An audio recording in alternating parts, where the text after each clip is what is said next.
¿Cómo les va? Continuamos con este espacio de prevención de las adicciones y habíamos comenzado a leer un artículo del doctor Sharia, un especialista en adicciones de Argentina, con mucho recorrido en esta temática.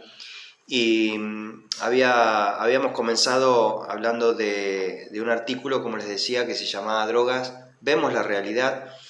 Y el doctor Sharia sigue diciendo en su escrito, que habíamos comenzado en un bloque anterior o en un programa anterior, el NIDA, dice Organismo Rector en los Estados Unidos de Drogadependencia, asimila a las dependencias a sustancias con las enfermedades crónicas como la hipertensión, la diabetes, el asma y la obesidad, etc. Ahora, en nuestro país, Argentina, se olvida esto, y el consumo recreacional es visto como el triunfo de la libertad, cuando es el inicio de un consumo pertinaz en más del 30% de los que se inician. ¿Qué quiere decir esto? Que de los que comienzan a consumir drogas, un 30% va a pasar a un estadio más grave, llegando a una adicción. Y esto especialmente cuando se inician en edades juveniles. Se desconoce la existencia del cerebro y la importancia de los deterioros que rápidamente van surgiendo en finos mecanismos del llamado sistema de recompensa, áreas del placer. Esto lo hablamos en algunos programas anteriores. El sistema de recompensa o el mecanismo o las áreas del placer, que es que el cerebro va a buscar recurrir a algo que le generó placer. Y las drogas, lamentablemente, generan este tipo de placer, por eso son tan difíciles de contrarrestar luego.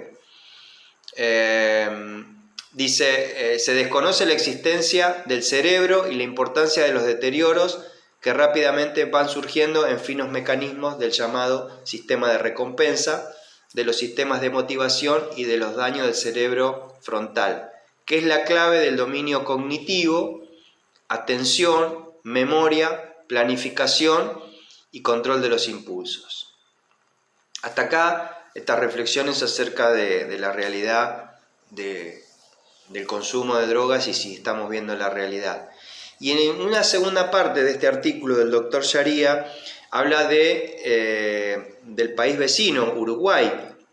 Bueno, si algún uruguayo lo ve, va a saber que esto que estamos diciendo no escapa a la realidad que viven allí. Dice, el estado de crisis que vive Uruguay, luego del experimento social, está muy bien dicho, porque fue un experimento, porque esto no lo ha hecho ningún país del mundo, de la legalización de marihuana, aplaudido por la progresía vernácula, es notable, pero también ampliamente silenciado. Hoy es el primer país en el consumo legalizado de esta droga en América del Sur. Y hay dos comercios en desarrollo, el legal, promovido por el propio Estado, y el ilegal, en aumento. El consumidor, para comprar, debe inscribirse en un registro nacional. Ahora, muchos ciudadanos prefieren no dejar sus datos registrados, ya que no confían en la utilización que podría darle el gobierno en un futuro. Un cuestionario propuesto por las autoridades para situar el contexto socioprofesional de los inscriptos alienta esa suspicacia, aunque los promotores del proceso aseguran que la información está encriptada y es totalmente confidencial. La desconfianza ha quedado patente estos años entre los autocultivadores, ya que solo unos 6.000 están registrados. Y las asociaciones calculan que existen 50.000 en todo el país. O sea, casi un 10% de los que existen están registrados. Según un estudio académico, el 75% de los consumidores regulares de marihuana se abastecen en el mercado negro. Hago una aclaración. Cuando el presidente Mujica dijo que van a hacer este experimento social, como lo llama Sharia, él quería arrancarle el negocio al narcotráfico y quedárselo el Estado. Es un tema de mercado, no un tema de salud pública. O sea, el presidente Mujica, Pepe Mujica, que habla campechanamente y es muy escuchado como dice Sharia, por las progresías vernáculas de estas tierras, y que en muchos casos es un ejemplo a nivel de vida privada, no se ha enriquecido en la función pública, sigue viviendo en una chacra y pudo ser autocrítico de su paso por los Tupamaros, la guerrilla uruguaya, estuvo muchos años preso y luego se reinventó de alguna manera sosteniendo algunas banderas, pero no siendo tan fundamentalista como algunos que tenemos por aquí, por Argentina. Pero no estoy hablando de política ahora, sí de una decisión donde el presidente Mujica en ese momento quiso disputarle el poder al narcotráfico diciendo, bueno, no lo vas a vender más vos, lo voy a vender yo la droga. Ahora fíjense que el 75% de los consumidores de marihuana se siguen abasteciendo en el mercado ilegal, porque es más barato, porque no quedan registrados, porque sigue habiendo un negocio negro. Esto es parece mentira que algunos estadistas en el mundo crean que esto se va a combatir vendiéndola a nosotros. Vendiéndola a nosotros, digo, el Estado, ¿no? O vendiéndola legalmente. La lucha contra el narcotráfico para mí pasa por otro lado, pasa por combatirlo y por sacarle clientes. Por lo tanto hay que hacer prevención en serio durante todos los días de nuestra existencia, no una campaña que salimos a pegar un par de carteles, hacer unos spots televisivos y dentro de un tiempo se terminó la campaña. Todos los días nacen ciudadanos nuevos en la Argentina, por lo tanto la prevención tiene que ser sistemática. Todos los días desde el Estado tendría que estar repitiéndose campañas de prevención y mostrando los daños que generan las drogas.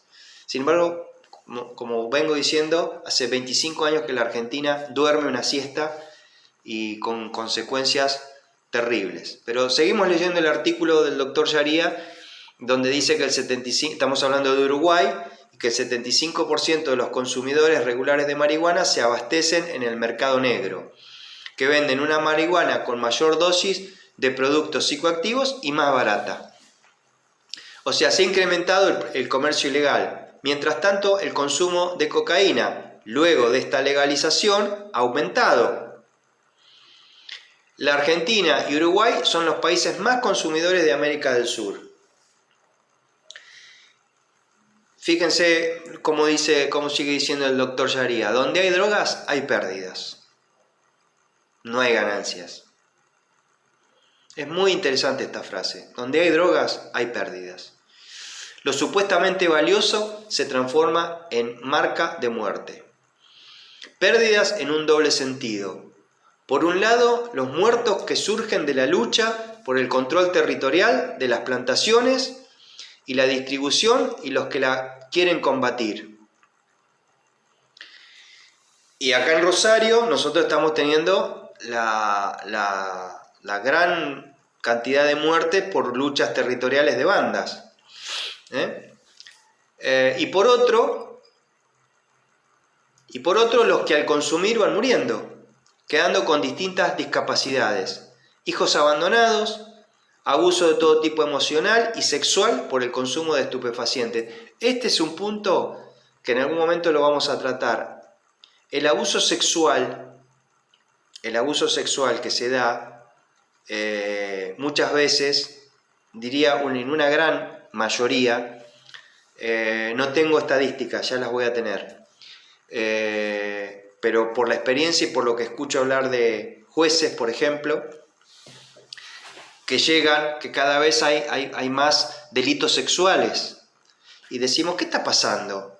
Si en la Argentina hay marchas Ni Una Menos, se gastan fortunas en el Ministerio de la Mujer, creyendo que poniendo un ministerio se va a resolver los problemas de femicidios, de ataques sexuales. ¿Y saben qué está detrás del ataque sexual?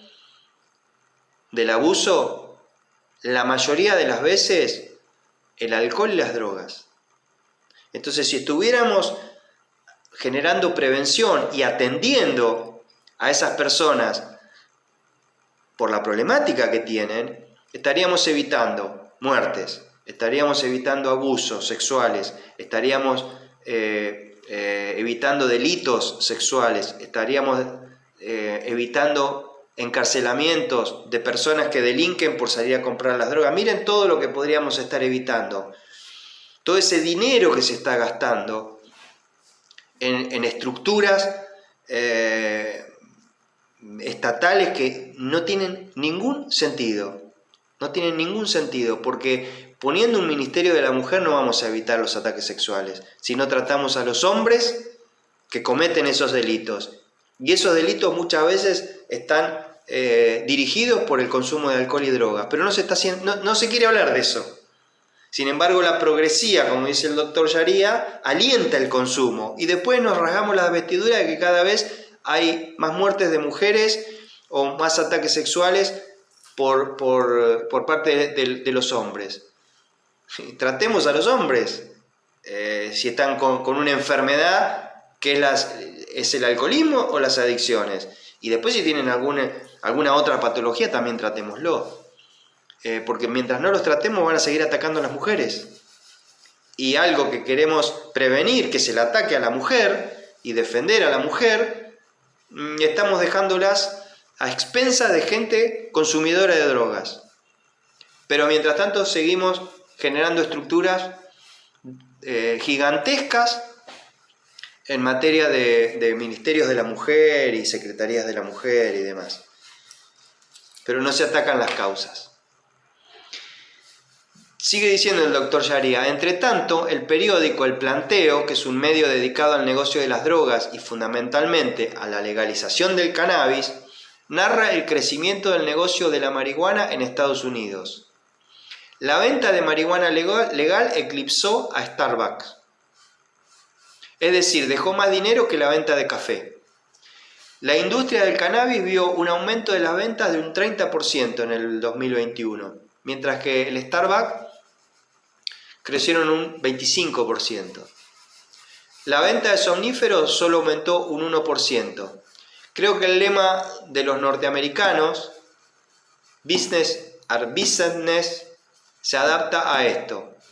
Se recauda más en los dos mostradores, dice, el público y el ilegal. Entonces, ¿qué importancia tiene la salud pública? Sin una cultura preventiva, el narcotráfico avanzó en la toma de los barrios con la estrategia del marketing y la publicidad, promoviendo la aceptación social de las drogas, para así tratar de captar amplios sectores de la población. Así estamos, mientras la progresía vernácula cree que está triunfando la libertad. En realidad se condena a miles a la esclavitud, pero business are business. Así concluye esta columna del doctor Sharia, excelente. Nos vemos en la próxima.